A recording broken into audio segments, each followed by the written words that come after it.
करे हो क्या इसको? ये करे कौन किया? चेक करो। इधर देखो, यहाँ पास sign A cos A sign सी दिया है। ये कक्षा 12 में जाओगे तुम्हें सूत्र मिलेगा, साइन ए प्लस बी बराबर sign A cos B plus cos A sine B. लेकिन हम लोगों को यहाँ पास सूत्र का प्रयोग नहीं करना है, हमें वैल्यू रख के हल करना है। तो यहाँ पास दिया tan ए, तो सबसे पहले क्या बनाएंगे? त्रिभुज। इसीलिए त्रिभुज बनाएंगे क्योंकि त्रिभुज ए बी सी बी क्या है? समकोण। जब बी समकोण बोला तो इसे क्या बोलेंगे? बी क्या है? समकोण है। और यहाँ क्या हो जाएगा? ए, और यहाँ क्या हो जाएगा? सी। और tan ए बराबर क्या होता है? लंब बटे आधार। तो लंब कितना दे दिया? 1, आधार कितना दे दिया? √3। हमें क्या निकालना है? कर्ण। कर्ण का स्क्वायर लंब का स्क्वायर प्लस आधार। तो कर्ण को हम लोग क्या लिखेंगे? AC का स्क्वायर बराबर लंब को AB का स्क्वायर लड़के इधर पीछे। यस तो AC का स्क्वायर निकालेंगे। AB बराबर कितना? 1 का स्क्वायर प्लस BC बराबर कितना है? √3 का स्क्वायर। AC का स्क्वायर बराबर, जैसे tan A दिया है, हाँ, तो उसमें की सामने वाली भुजा लंब होगी ना। ये अगर एंगल ए देता, यहाँ ये बोला है कि यहाँ कोण बी है। क्या है? कोण बी। और कोण जब बी दिया है तो ये लंब है, ये आधार है। अब बी को लेकर, और tan ए दिया है, इसके सामने वाली भुजा क्या होगी? लंब ये होगा, आधार ये होगा। अभी हम लोग इसको यहाँ से निकाल लेंगे, देखिए, ठीक है? अभी अच्छा ये क्या हो गया? हमने यहाँ पे तो ये नहीं पाल पा रहा। बस पहले शांत रहो। √3 का स्क्वायर, √3 का स्क्वायर कितना होगा? 3। AC का स्क्वायर बराबर 3 1 4। AC बराबर रूट में 4, तो AC बराबर कितना होगा? 2। ठीक है। अब देखिए यहाँ पास हम लोग इसलिए tan ABC किए और त्रिभुज ABCD समकोण किए क्योंकि हमें ट्रायंगल से हमने एक भुजा नहीं पता था, कर्ण नहीं पता था। तो कर्ण को निकालने के लिए लंब आधार का प्रयोग कर लिए। अब जब हम लोग कोई थीटा कोण निकालने के लिए AC, अब हम लोग कोण को ध्यान देंगे। अब यहाँ पास देखिए, साइन बराबर क्या होता है? सभी को पता है साइन थीटा बराबर क्या होता है भाई साहब? लंब बटे कर्ण। कॉस थीटा बराबर क्या होता है? आधार बटे कर्ण। तो साइन और कॉस की आवश्यकता है। तो यहाँ पास tan A दिया, क्या दिया है? tan A साइन A, तो मतलब tan A दिया और साइन A दिया। देखिए साइन A बराबर क्या होता है? साइन थीटा बराबर लंब बटे कर्ण इनटू कॉस थीटा बराबर क्या होता है? आधार बटे कर्ण। कॉस थीटा बराबर क्या होता है? आधार बटे कर्ण। साइन थीटा लंब बटे, हाँ वही तो है, लेकिन ध्यान से देखना यहाँ पास। अब हमारा वैल्यू चेंज होगी। हमने ये बताया था जब कभी कोण A होगा, जब कोण दे दे तो कोण के सामने वाली भुजा हमेशा क्या होगी? लंब। कोण के सामने वाली भुजा हमेशा क्या होगी? लंब। कोण के सामने वाली भुजा लंब होगी तो उसके अपोजिट परपेंडिकुलर वाली भुजा क्या होगी? कर्ण से कोई मतलब नहीं है। तो ये लंब, ये क्या है? आधार। तो यहाँ क्या बोला है? साइन A, तो साइन A, तो ये एंगल कौन सा लेंगे? ये वाला। तो ये वाला लेंगे तो लंब क्या हो जाएगा? √3। और कर्ण से कोई मतलब नहीं, कर्ण 2 ही रहेगा। फिर इनटू, अब देखिए कॉस C दिया है। अब एंगल कौन सा ले लिया? C। क्या लिया ये? जब एंगल C ले लेगा, जो कोण लेगा उसकी सामने वाली भुजा क्या हो जाएगी? लंब। तो अब ये क्या हो गया? लंब। और ये क्या हो गया? आधार। तो आधार, तो आधार कितना दे दिया?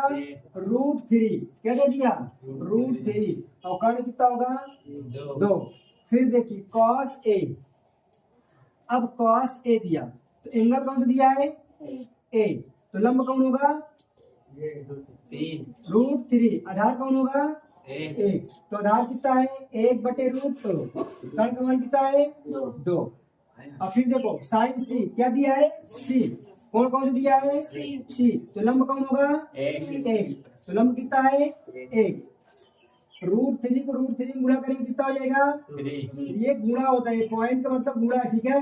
√3 को √3 गुणा करेंगे 3। 2 जा 1 1 जा 2 जा 2। 2 4 4 का है 4 बन जा 4 बन जा 4 तो 4 एक है 4 अपन 4 से 4 कितना आएगा यही क्या होता है हमारे पास आंसर।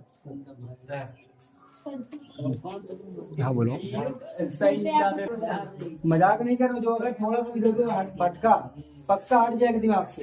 यहाँ दिया कुछ और निकालना कुछ और कभी अभी तक हमने P प्लस क्यू बराबर आर पढ़े ही नहीं ज्योति का ही लिखे क्योंकि दिया है। अच्छा ये होमवर्क है ठीक है। जाने थे सर जी ना बताओ नीचे वाला तुम तो थोड़ा आवाज कम करो अब कोई नहीं कहने बोलेगा ठीक है।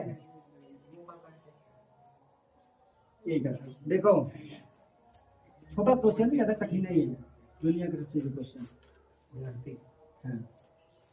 त्रिभुज दिया ना तो त्रिभुज के अकॉर्डिंग चलना है श्वेता समझना क्यों क्या दिया समकोण तो हमें जो त्रिभुज बनेगा वो वहां पर जो समकोण वाला वो क्या होगा क्यों।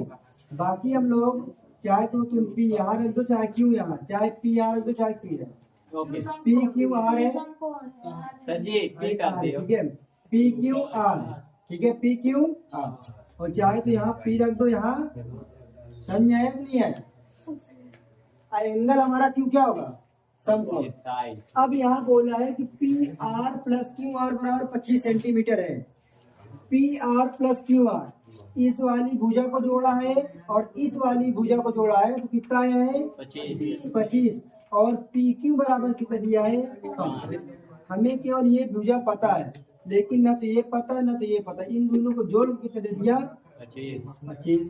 तो इसको निकालें कैसे इसको हल करने के लिए देखिए त्रिभुज पी देखिएगा P R plus Q R Anurag Anand बराबर 25 दिया है। P R plus Q R बराबर 25 दिया है तो हमें ये वाली भुजा पता है कि नहीं पता है ना। तो हमें ये वाली भुजा नहीं पता ना नहीं पता ना। तो देखो यहाँ से अगर हम लोग क्यू आर निकालना चाहे क्या करें क्यू आर तो इसको क्या कर सकते हैं 25 और 25 में इधर प्लस उधर कितना जाएगा माइनस में। हमें क्यू आर का मान मिल चुका। चलिए समीकरण 1 मान लेते क्या करते थे समीकरण 1। उसके बाद अब हमें सबको पता है कि कर्ण का स्क्वायर बराबर क्या होता है लंब का स्क्वायर प्लस उधार का स्क्वायर। अब कर्ण का स्क्वायर का मतलब क्या है पी आर का स्क्वायर। लंब का स्क्वायर का मतलब क्या है पी क्यू का स्क्वायर। आधार का मतलब क्या है क्यू आर का स्क्वायर। इतने समझ में आया। अब देखिए यहाँ पास पी क्यू का मान दिया तो चलिए पी क्यू का मान हमने रख लिया। अब यहाँ पास पी आर का मान दिया क्या नहीं दिया पी आर का मान नहीं दिया। हम लोग पी आर को इसी प्रकार रोक दें। क्यू आर का मान कितना दिया है 25 माइनस पी आर का होल स्क्वायर। इतना होने के बाद देखिए पीछे बात नहीं बंद हो रही है। पी आर का square 25 plus A minus B का होल स्क्वायर बराबर क्या होता है A square plus B square minus 2 into A into B. तो पी आर का स्क्वायर बराबर 25 प्लस 25 625 पी आर का स्क्वायर 25 गुना का 50 पी आर। इधर ये प्लस में इधर आएगा माइनस पी आर का स्क्वायर ये प्लस में इधर आएगा माइनस पी आर का स्क्वायर ये प्लस में देखो 625 और 25 बराबर कितना हो जाएगा 650 माइनस पी आर इतना आया। देखो हमने इसको इधर माइनस प्लस क्या हो गया कैंसिल यहाँ क्या बचा 0। 650 माइनस 25 सॉरी 50 पी आर। इधर ये देखो प्लस में इधर किसमें आएगा माइनस में 650 बराबर माइनस 50 पी आर। तो माइनस से माइनस इधर ये गुणे में इधर किसमें आएगा बटे में बराबर पी आर पर 0 0 कट गया 5 गंदम 5 5 15 तो पी आर बराबर कितना आ गया 13। हमें पी आर का मान कितना ले लिया 13, लेकिन क्यू आर का मान नहीं पता। तो क्यू आर का मान निकालने के लिए हम लोग यहाँ क्या किए, क्यू आर बराबर 25 और पी आर का मान कितना निकल आया 13। हमने पी आर का मान क्या कर दिया, समीकरण 1 पर रख दिया। तो क्यू आर का मान कितना आ गया, 25 में से 13 गए 12। तो क्यू आर का मान कितना आ गया 12। हमें क्या निकालना, sine p cos p tan p. Sine p और क्या निकालना है, कॉस पी और टेन पी। साइन बराबर लंब बटे काट बराबर आधार बटे टेन बराबर लंब बटे आधार। अब एंगल पी को ध्यान देना, ध्यान समझिएगा। ये कोण है तो हमको पता है ना कि जब कोण देगा तो उसके सामने वाली भुजा लंब, तो उसके सामने वाली भुजा लंब, लंब कितना दे दिया, कर्ण कितना दे दिया 13, आधार कितना दे दिया 5, कर्ण कितना दे दिया 13, लंब कितना दे दिया 12, आधार कितना दे दिया 5। ये वाला तो आवाज रहा हम लोग पहले से।